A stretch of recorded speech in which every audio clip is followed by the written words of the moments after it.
नमस्कार दोस्तों, स्वागत है आप सबका हमारे इस नए वीडियो में जो कि करंट अफेयर्स पे आधारित है। करंट अफेयर्स आप जानते हैं कि ऐसा एक टॉपिक है जो कि एग्ज़ाम में बहुत सारे क्वेश्चन आते हैं और इसकी कोई वैसी इसके लिए डेली न्यूज़पेपर आपको पढ़ना होता है या किसी आप बुक को नहीं फॉलो कर सकते। न्यूज़पेपर को आप पढ़िए या फिर टीवी चैनल्स देखिए या फिर आप डे टू डे एक्टिविटीज़ पे ध्यान दीजिए, इससे आपको इसकी अच्छी तैयारी हो जाती है। लेकिन इसके लिए हम लेके आए हैं आपके लिए एक साथ ही पिछले 6 महीने के लगभग इम्पॉर्टेंट क्वेश्चन। इसकी मैंने 2-3 सीरीज़ बनाई है, आपके साथ शेयर करूंगा आज पहले एक सीरीज़। तो चलिए चालू करते हैं। आज का हमारा पहला क्वेश्चन है, हाल ही में पहला बोडोलैंड महोत्सव कहाँ आयोजित किया गया था? तो ये बोडोलैंड महोत्सव नई दिल्ली में आयोजित किया गया था और इसकी जो बोडोलैंड महोत्सव का उद्घाटन जो है नरेंद्र मोदी जी ने किया था, भारत के प्रधानमंत्री नरेंद्र मोदी जी ने किया था। और ये जो था बोडो संस्कृति, भाषा और विरासत का जश्न मनाने के लिए 2 दिवसीय कार्यक्रम था। राइट, क्लियर है? तो इसका उद्घाटन नरेंद्र मोदी जी ने नई दिल्ली में किया था। राइट, आते हैं क्वेश्चन नंबर 2 पे। मिशन अमृत सरोवर का प्राथमिक उद्देश्य क्या है? तो इसके 4 ऑप्शन हैं। ऑप्शन नंबर 1 है ड्रिप सिंचाई को बढ़ावा देना, ग्रामीण क्षेत्रों में जल संकट का समाधान करना। ऑप्शन नंबर 3 है नदी शहरों में पर्यटन को बढ़ावा देना। ऑप्शन नंबर 4 है उपरोक्त में से कोई नहीं।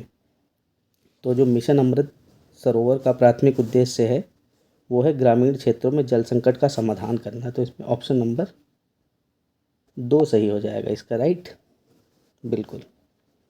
आगे बढ़ते हैं क्वेश्चन नंबर 3 की तरफ। आयुष्मान भारत प्रधानमंत्री जन आरोग्य योजना ABPMJAY किस आयु वर्ग के लिए एक स्वास्थ्य कवरेज योजना है? सब जानते होंगे आयुष्मान प्रधानमंत्री जन आरोग्य योजना। इसके 4 ऑप्शन हैं आपके। केवल 60 वर्ष से कम आयु के लोगों के लिए, 70 वर्ष या उससे अधिक आयु के सभी व्यक्तियों के लिए, केवल 65 वर्ष से कम आयु के लोगों के लिए, या फिर एक निश्चित सीमा से कम वार्षिक आय वाले परिवारों के लिए।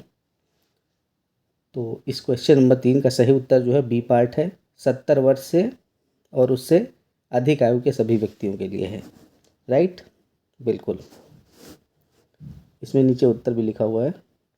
अब इसके बाद नेक्स्ट क्वेश्चन आता है, हाल ही में समाचार पत्रों में रही उत्तरी अटलांटिक राइट वेट की IUCN की संरक्षण स्थिति क्या है? बिल्कुल, IUCN की जो रिपोर्ट आती है, IUCN की संरक्षण स्थिति है वो अटलांटिक राइट व्हेल की, तो गंभीर रूप से संकटग्रस्त में आती है वो। इसमें जो है ऑप्शन नंबर इसका 4 आपका सही हो जाएगा। राइट, बिल्कुल, गंभीर रूप से संकटग्रस्त में आती है वो। अब इसके बाद आगे बढ़ते हैं। भारत में जनगणना कराने के लिए जनगणना का दायित्व तो किस मंत्रालय का है? स्वास्थ्य एवं परिवार कल्याण मंत्रालय, पर्यटन मंत्रालय, रक्षा मंत्रालय या गृह मंत्रालय? बताइए, ऑप्शन बताइए। स्वास्थ्य एवं परिवार कल्याण मंत्रालय तो करता नहीं है। राइट, पर्यटन मंत्रालय, टूरिज्म डिपार्टमेंट, इससे भी कोई मतलब नहीं है। रक्षा मंत्रालय, डिफेंस मिनिस्ट्री, यानी इसका भी कोई मतलब नहीं। तो ऑप्शन बचा आपका गृह मंत्रालय, राइट आंसर हो जाएगा चौथा। करेक्ट, बिल्कुल। आगे बढ़ते हैं। अभ्यास गरुड़ शक्ति 24 भारत और किस देश के बीच आयोजित किया जा रहा है? ये एक द्विपक्षीय मिशन टाइप का होता है जिसमें दोनों सेनाएं अभ्यास करती है। तो इसका नाम है अभ्यास गरुड़ शक्ति। तो आपके 4 ऑप्शन है मालदीव, ऑस्ट्रेलिया, रूस और इंडोनेशिया। तो इसका नंबर 4 से हो जाएगा इंडोनेशिया। भारत और इंडोनेशिया के बीच अभ्यास गरुड़ शक्ति, और ये अभी 1 से लेके 15 नवंबर के बीच हुआ था। 1 से 15 नवंबर 2024 के बीच में ये हुआ था। राइट, बिल्कुल। और ये हुआ था भारत और इंडोनेशिया के बीच, 1 से 15 नवंबर के बीच भारत और इंडोनेशिया के साथ हुआ था। राइट, बिल्कुल। आगे बढ़ते हैं क्वेश्चन नंबर 7। थाड़ो जनजाति मुख्य रूप से किस राज्य में रहती है? आपके ऑप्शन है मणिपुर, असम, उड़ीसा या बिहार। तो इसका पहला ऑप्शन, थाड़ो जनजाति मणिपुर में रहती है। और मणिपुर आप समझ रहे हैं, जानते ही होंगे। मणिपुर उत्तर पूर्वी राज्य है, उत्तर पूर्व में है, 7 सिस्टर स्टेट्स में आता है। और वहाँ पे इस समय 2 समुदायों के बीच काफ़ी ज़्यादा वो दंगे भड़के हुए हैं, जिस वजह से काफ़ी डिस्टर्बेंस है वहाँ। राइट, बिल्कुल। तो आगे बढ़ते हैं। तो थाड़ो जनजाति मुख्य रूप से मणिपुर सही आंसर हो जाएगा 7वें का। 8वां विवेक देबराय जिनका हाल ही में निधन हुआ है किस क्षेत्र से जुड़े हुए हैं? आपके ऑप्शन हैं खेल, पत्रकारिता, अर्थशास्त्र या मनोरंजन। तो अर्थशास्त्र से जुड़े हुए थे विवेक देबराय। अब एक हैं हमारे विवेक ओबरॉय। विवेक ओबरॉय वो आप लोग कमेंट में बताइए वो किस चीज़ से संबंधित हैं। राइट, सभी जानते होंगे। तो ये जो विवेक देबरॉय जी हैं ये अर्थशास्त्र से संबंधित थे। तो 8वें में ऑप्शन 3 सही हो जाएगा। हाल ही में किस राज्य सरकार ने हीट वेव को राज्य विशिष्ट आपदा घोषित किया है? आपके ऑप्शन है केरल, तमिलनाडु, महाराष्ट्र या झारखंड। तो ये तमिलनाडु गवर्नमेंट ने किया है। क्वेश्चन नंबर 10, किस भारतीय टेबल टेनिस खिलाड़ी ने WTT फीडर काराकस 2024 में पुरुष एकल का खिताब जीता था? आपके ऑप्शंस हैं शरद कमल, सौम्यजीत घोष, हरमीत देसाई या चौथा साथियान ज्ञानशेखरन। तो इसमें हरमीत देसाई जी ने भारतीय टेबल टेनिस खिलाड़ी ने TWTC फीडर काराकस 2024 का पुरुष एकल खिताब जीता था। ऑप्शन नंबर 3 सही हो जाएगा इसमें। राइट, बिल्कुल। आगे बढ़ते हैं। क्वेश्चन नंबर 11, किस संगठन ने global environment outlook GEO-7 report तैयार की है? आपके ऑप्शंस हैं UNDP, UNEP, WMO या विश्व बैंक। तो ग्लोबल एनवायरनमेंट आउटलुक है, अगर एनवायरनमेंट है तो सीधी सी बात है कि UNEP ही करेगा, United Nation Environment Programme, UNEP ही करेगा। राइट, ऑप्शन नंबर 2 क्लियर है सबको। आगे बढ़ते हैं। तो 11वें में ऑप्शन नंबर 2 सही हो जाएगा। आगे बढ़ते हैं। माउंट लेवोटोवी लाकी लाकी जो समाचारों में था किस देश में स्थित है? बिल्कुल, पहला ऑप्शन है इंडोनेशिया, दूसरा है मलेशिया, नंबर तीसरा है वियतनाम और चौथा है टोंगा। तो इंडोनेशिया में है ये। 12वें का पहला ऑप्शन सही हो जाएगा। आगे बढ़ते हैं। एशिया प्रशांत जलवायु रिपोर्ट 2024 किस संगठन की एक नई पहल है? एशिया प्रशांत जलवायु रिपोर्ट 2024, इसके 4 ऑप्शन हैं आपके विश्व बैंक, एशियाई विकास बैंक ADB, अंतर्राष्ट्रीय मुद्रा कोष IMF या संयुक्त राष्ट्र विकास परिषद UNDP, United Nation Development Programme. तो जो एशिया प्रशांत जलवायु रिपोर्ट है ये भी हाल ही में ADB ने यानी कि एशियन डेवलपमेंट बैंक यानी एशियाई विकास बैंक ने ये दिया है। तो इसका 13वें का ऑप्शन नंबर 2 सही हो जाएगा। राइट, बिल्कुल। आगे बढ़ते हैं।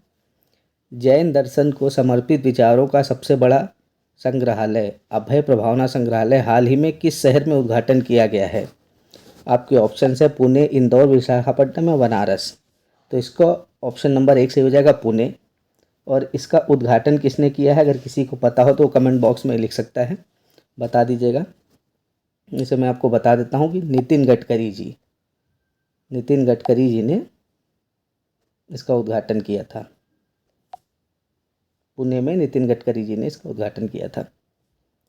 तो 14वें का पहला ऑप्शन सही हो जाएगा। राइट, आगे बढ़ते हैं। क्वेश्चन नंबर 15, तनुश्री पांडे ने चीन के जिंगशान में विश्व सॉफ्ट टेनिस चैंपियनशिप में कौन सा पदक जीता? ऑप्शन नंबर 1 है स्वर्ण, ऑप्शन नंबर 2 है रजत, ऑप्शन नंबर 3 है कांस्य या चौथा है उपरोक्त में से कोई नहीं। तो इन्होंने रजत पदक जीता था। चाइना में आयोजित हुई थी जिनसोंग। राइट, चाइना में शहर है जिनसोंग, वहाँ पे आयोजित थी विश्व सॉफ्ट टेनिस चैंपियनशिप। वहाँ इन्होंने 4-3 से जीता था। दूसरे सेट में 4-3 से जीती थी, वहाँ पे इन्होंने रजत पदक जीता था। तो इसका ऑप्शन नंबर 2 सही हो जाएगा। राइट, आगे बढ़ते हैं। 15वें का ऑप्शन नंबर 2, समाचारों में रहा बीदर किला किस राज्य में स्थित है? Option number 1 Karnataka, option number 2 Maharashtra, option number 3 Rajasthan या ऑप्शन नंबर 4 है मध्य प्रदेश। तो बीदर का किला जो है कर्नाटक में है। बिल्कुल, तो इसको करेक्ट कर देते हैं। 16वें का पहला ऑप्शन सही होगा। आगे बढ़ते हैं।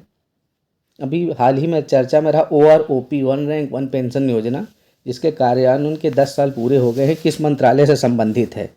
बहुत ही अच्छा सवाल है। OROP आपको पता है 1 रैंक 1 पेंशन, यानी सीधा सीधा मतलब है कि ये रक्षा क्षेत्र से जुड़ा हुआ डिफेंस, ये डिफेंस से जुड़ा हुआ है। ठीक है, फिर भी ऑप्शन पढ़ देते हैं। पहला है गृह मंत्रालय, दूसरा रक्षा मंत्रालय, तीसरा वित्त मंत्रालय, चौथा है ग्राम विकास मंत्रालय। तो ये डिफेंस से रिलेटेड है, यानी कि 17वें में दूसरा ऑप्शन सही हो जाएगा। OROP डिफेंस से संबंधित रक्षा मंत्रालय।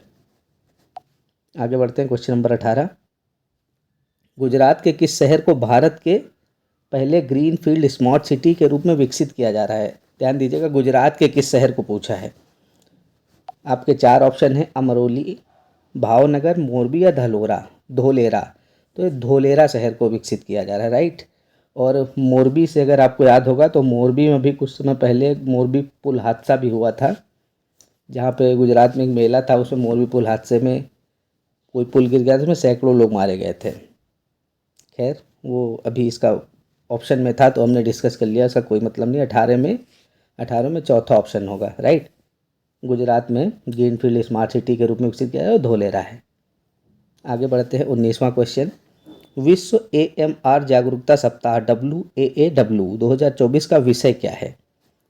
पहला ऑप्शन, शिक्षित करें, वकालत करें, अभी कार्रवाई करें। दूसरा है एंटी माइक्रोबियल प्रतिरोध को एक साथ रोकना, बदलाव का इंतजार नहीं कर सकता। चौथा है जागरूकता फैलाएं, प्रतिरोध रोकें। तो इसका पहला ऑप्शन सही है, शिक्षित करें, वकालत करें, अभी कार्रवाई करें।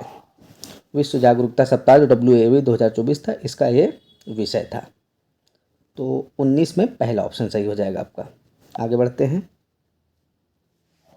एरो 3 मिसाइल रक्षा प्रणाली इजराइल और किस देश द्वारा संयुक्त रूप से विकसित की गई थी? एरो 3 मिसाइल जो है रक्षा प्रणाली की मिसाइल इजराइल और किस देश के द्वारा संयुक्त रूप से विकसित की गई थी? आपके ऑप्शन है रूस, ऑप्शन नंबर 2 है भारत, ऑप्शन नंबर 3 है संयुक्त राज्य अमेरिका, ऑप्शन नंबर 4 है फ्रांस। इसका सही ऑप्शन है ऑप्शन नंबर 3, संयुक्त राज्य अमेरिका। यूएस ने विकसित करी थी, यूएस और इजराइल ने, राइट। 20 में ऑप्शन नंबर 3 सही हो जाएगा। आगे बढ़ते हैं। इगास बग्वाल किस राज्य का पारंपरिक लोक त्यौहार है? ये भी हाल ही में संपन्न हुआ है, ये उत्तराखंड का त्यौहार है, हाल ही में भी ये हुआ है। तो ऑप्शन नंबर 1 आपका सही हो जाएगा। चारों ऑप्शन है इसके, उत्तराखंड, हिमाचल, झारखंड, उड़ीसा, लेकिन ये इगास, ये उत्तराखंड का त्यौहार है, इगास बग्वाल, राइट। तो 21वें में पहला ऑप्शन सही हो जाएगा। Question number 22। 5वां राष्ट्रीय EMRS सांस्कृतिक एवं साहित्यिक महोत्सव और कला उत्सव 2024 कहाँ आयोजित किया जा रहा है? कहाँ आयोजित किया गया है? आपके ऑप्शन है इंदौर, भुवनेश्वर, भोपाल या रायपुर। तो 22वें में ये जो उत्सव, साहित्यिक महोत्सव, सांस्कृतिक एवं साहित्यिक महोत्सव EMRS, ये भुवनेश्वर में ऑर्गेनाइज किया गया है। 22वें में सेकंड ऑप्शन आपका सही हो जाएगा। आगे बढ़ते हैं। Question number 23। ऑपरेशन कवच ड्रग्स के खतरे से निपटने के लिए किस राज्य केंद्र शासित प्रदेश द्वारा शुरू की गई पहल है? आपके ऑप्शंस हैं उत्तर प्रदेश, ऑप्शन नंबर 2 है नई दिल्ली, ऑप्शन नंबर 3 है गुजरात, ऑप्शन नंबर 4 है जम्मू कश्मीर। तो जो ऑप्शन है नई दिल्ली द्वारा, नई दिल्ली में चालू किया गया है, दिल्ली पुलिस द्वारा, राइट। दिल्ली पुलिस ने यह ऑपरेशन चालू किया है, जिससे कि ये ड्रग्स का जो रैकेट पूरा फैला हुआ है, इसको रोकने के लिए। जी हाँ, तो 23वें में आपको ऑप्शन नंबर सेकंड, नई दिल्ली, करेक्ट आंसर हो जाएगा। आगे बढ़ते हैं। 24 नंबर क्वेश्चन। बिहार में एकीकृत विनिर्माण क्लस्टर IMC की स्थापना के लिए किस शहर का प्रस्ताव किया गया है? आपके 4 ऑप्शन हैं, सीवान, दरभंगा, गया या भागलपुर। एकीकृत विनिर्माण क्लस्टर के निर्माण के लिए गया शहर को चुना गया है। तो 24 में तीसरा ऑप्शन सही हो जाएगा। IMC क्लस्टर की जो स्थापना की जा रही है वो गया में करी जा रही है। पर 24 में तीसरा। 25 में आगे बढ़ते हैं। प्रजनन गुणेश्वरन जिन्होंने हाल ही में अपनी सेवानिवृत्ति की घोषणा की है, किस खेल से जुड़े हैं? ऑप्शन नंबर 1 कुश्ती, option number 2 tennis, option number 3 badminton या चौथा है मुक्केबाजी। तो टेनिस प्लेयर थे, टेनिस प्लेयर थे। इन्होंने हाल ही में अपनी सेवानिवृत्ति की घोषणा की है, राइट। प्रजनन गुणेश्वरन। 25 में दूसरा ऑप्शन आपका सही हो जाएगा। चलिए आगे बढ़ते हैं। Question number 26। हाल ही में चीन ने चांगके मेगा पोर्ट का अनावरण कहाँ किया है? आपके ऑप्शन हैं चिली, ऑप्शन नंबर 2 है पेरू, ऑप्शन नंबर 3 है कोलंबिया या चौथा है इक्वाडोर। तो इसमें ऑप्शन नंबर 2 पेरू हो जाएगा सही। चीन ने चांगके मेगा पोर्ट का अनावरण पेरू में किया है, राइट। 26 में सेकंड नंबर। तो अब आगे बढ़ते हैं। 27, लाल सिर वाले गिद्ध जिसे हाल ही में केरल के कासरगोड में देखा गया है कि IUCN स्थिति क्या है। IUCN आप जानते हैं कि एक बुक होती है जिसमें खतरे के IUCN, इसमें खतरे के निशान वाले, जैसे जो संकटग्रस्त होते हैं, रेड डेटा बुक ये होती है कि जैसे जिसमें जो जीव खतरे के निशान में होते हैं उनको लिखा जाता है। तो ये किस चीज़ के लिए, गंभीर रूप से संकटग्रस्त की श्रेणी में आता है। ठीक है, लाल सर वाला गिद्ध, तो उसको भी जो केरल में देखा गया था, तो इसमें सेकंड पार्ट हो जाएगा 27 में, सेकंड पार्ट। लाल सिर वाले गिद्ध जिसे हाल ही में केरल के कासरगोड में देखा गया था, IUCN स्थिति उसकी गंभीर रूप से संकटग्रस्त है, तो 27वें का सेकंड पार्ट। तो ये आज के 27 क्वेश्चन रहे, आशा आपको अच्छे लगे होंगे। अगर आपको कोई प्रॉब्लम है या कोई डाउट है तो आप इसमें हमसे कंफर्म कर सकते हैं या पूछ सकते हैं, हम ज़रूर उसको सॉल्व करने में आपकी मदद करेंगे। तब तक के लिए पढ़ते रहिए, मुस्कुराते रहिए। जय हिंद, वंदे मातरम। मिलते हैं आपसे।